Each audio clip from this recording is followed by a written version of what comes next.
Hi எவர்ஸ், இன்னைக்கு இந்த பதிவில் கிரீன் பில்டிங் மெட்டீரியல் என்ன இருக்கும். கிரீன் பில்டிங் மெட்டீரியல்னா அது எப்படி இருக்கும்னா ரெனியூவபிளா இருக்கணும். ரெனியூவபிளா புதுப்பிக்கத்தக்க உள்ளதா இருக்கணும். இயற்கையிலே கிடைக்கக்கூடியதா இருக்கணும். அண்ட் அதாவது இயற்கையில கிடைக்கிறதோட மட்டும் இல்லாம எந்த வகையிலையும் அது வந்து பொல்யூஷனை கிரியேட் பண்ணக்கூடாது. என்விரான்மெண்ட்டுக்கு சுற்றுச்சூழலுக்கு எந்த வகையிலையும் பொல்யூஷனை கிரியேட் பண்ணாத வகையா இருக்கணும்.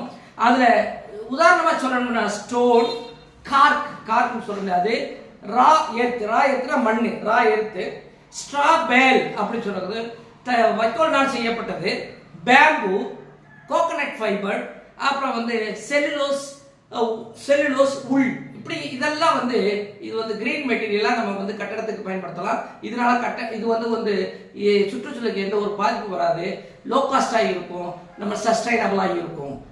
ஓகே வியூவர்ஸ், மீண்டும் வேற ஒரு பதிவிலே இந்த கிரீன் பில்டிங் பற்றி பேசலாம்.